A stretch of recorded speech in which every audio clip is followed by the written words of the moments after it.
Dahil sa simpleng laruan, nagkaroon siya ng negosyong maaasahan at masasandalan. Yan ang tindahan ni Nanay Heidi sa Santa Mesa, Manila. Nagsimula sa isang sari-sari store, nagkaideya si Nanay Heidi tungkol sa ibang pwedeng itinda na magiging patok sa mga kabarangay niya. At sa tulong ng kanyang mga suki, tiyak na magtatagal ng araw at lalago pa ito. Sa tuwing may bumibiling bata sa aking tindahan, hindi lang sila yung nagiging masaya. Ako rin. Kasi sa tuwing kausap ko sila, nagiging masaya rin ako at bumabalik ako sa aking kabataan. Bisitahin natin si Nanay Heidi at baka pati tayo ay may mapiling laruan sa negosyo niyang small but kitable.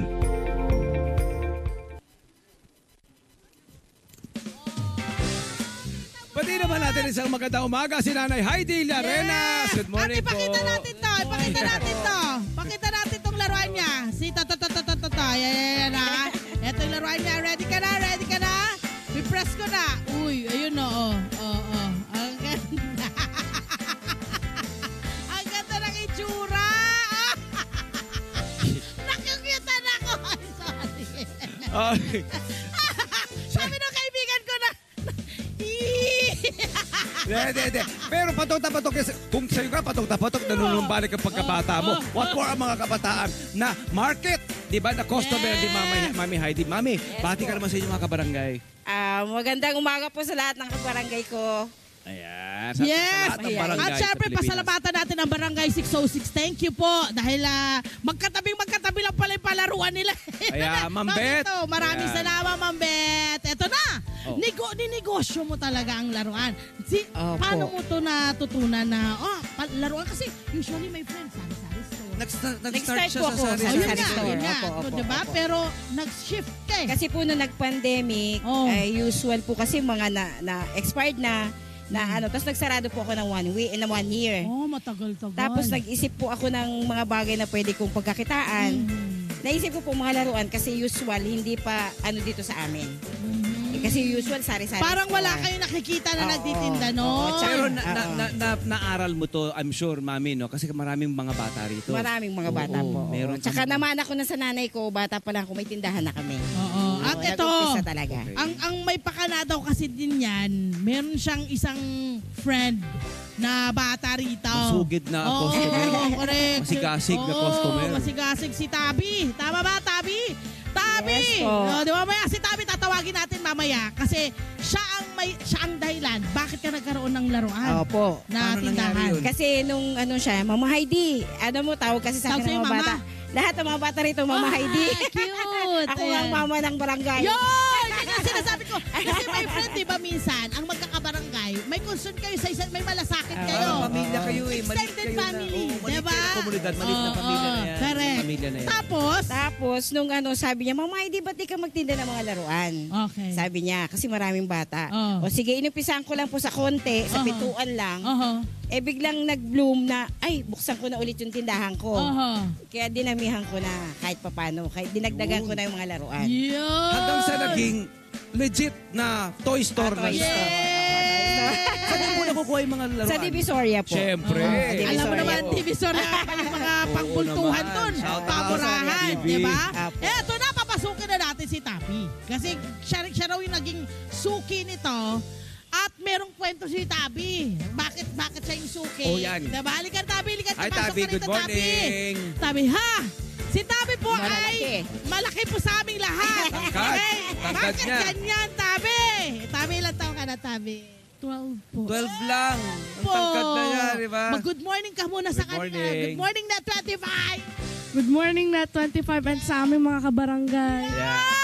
Sabi, bakit ka laging buwibili sa tindahan ni Mama Heidi? Kasi yun nga po, sinabi ko rin po sa kanya, dati po kasi wala po siyang tinda, puro pagkain lang po. Ay, bumibili na po ako, bata pa lang po ako sa kanya. Oo. Balita namin, Tabi. Ikaw yung para naging marketer. Oo, consultant. Minarket mo yung mga laruan ni Mama Heidi mo Totoo ba yun? Opo. Paano ginawa mo? Ano ginawa mo? May mga kalaro ka rin. Marketing Opo, consultant. marami. Sinabi ko rin po sa kanila yung mga yung batang yung nandun sa gilid. Yan. Madaming bata rito. Daming Ano hatak. sabi ng mga batang yan? Hatak. Bibili daw po sila kay Mama Heidi, basta ako daw nagsabi. Yun! Tapos, ano ang mga binibili mo kay Mama Heidi Ano na mga madalas? laruan? Pakita natin. Bilhin mo? Anong madalas? Ano rito? Madalas po. Ito. Yeah, turo ka pwede mo. Oh, sige na. Anong mga laruan to? Ito po candy brush po. Candy Brush. So, memorya mo na yung mga laruan niya. Okay, ito ano naman to? Yung ano, di yung Lumilipad LC. po. Lumilipad yung parang ginagano niyan. Ito, meron tayong plastic balloon dito. Oh, may plastic balloon. Oo. Oh, Sa bibig? Oh, jackstone. Yan. May Ito, ano to? jackstone tayo rito. Oo nga! Diba? May jackstone! Oh, may At mga ito, pin. Ano to?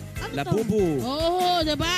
Tapos ito, my friend, Ito yung Bracelet na candy. pero candy. Yes po. Bracelet. Ayan. Ha! Favorite. Jolens. Holland ba Jolens yan? talaga. Jolens, no? Holland, ba yan? di ba? Marble. Holland Di ba? yan. Pero malalaki yung marble nila ngayon, ha? Dati maliliit lang ito. Okay. Magkano ang presyuhan ng mga ano po ninyo, mga laruan po ninyo? Mga ano lang po, yung kaya ng mga bata, 5 pesos, 10 pesos, gano'n lang po. Pa 5 pesos, kung naiipon, Ah, malaki-laki opo, na opo, rin. opo, opo. At ang kagandahan nito, my friend, nagkaroon na tuloy sila ng espesyal na relasyon sa mga kaitabi at sa mga bata rito. Dahil ang tawag sa'yo ngayon ng mga kabataan dito, ayan o, kaway sila Eto sila, eto. Mamay. Nandun sila, ayun sila ayun o. Oh!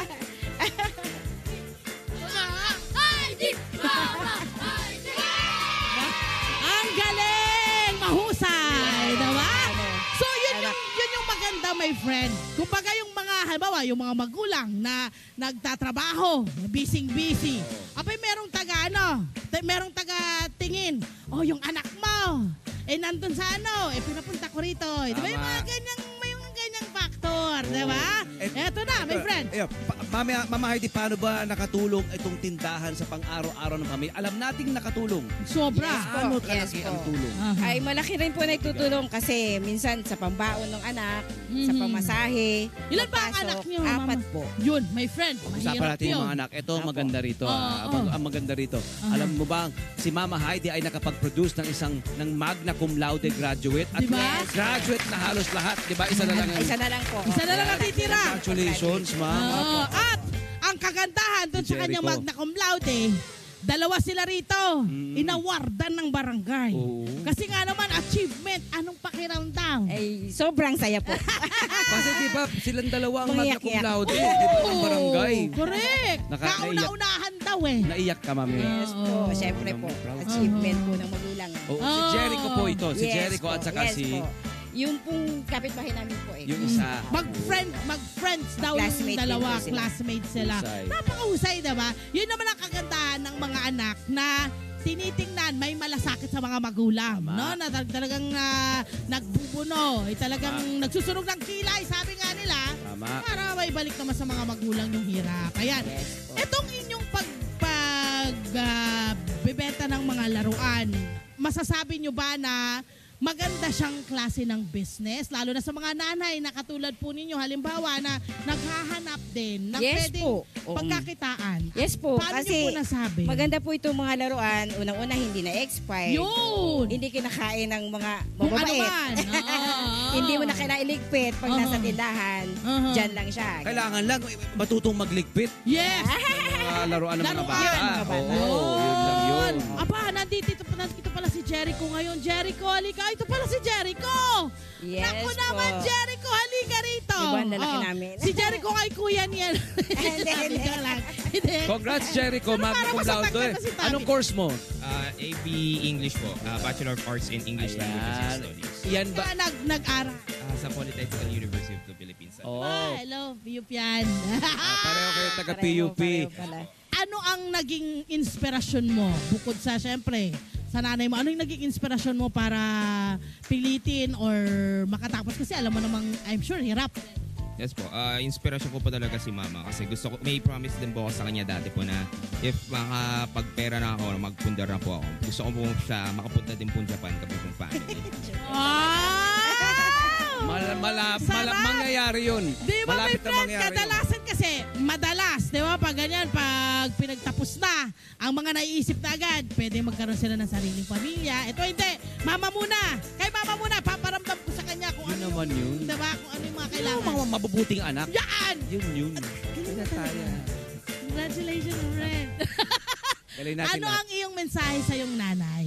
At syempre sa mga kapatid mo na rin, pati kay Tabi na rin. First off kay Mama, hindi ko man to nasasabi kahit kailanman or nahiya man ako magsabi na I love you Ma, no matter what.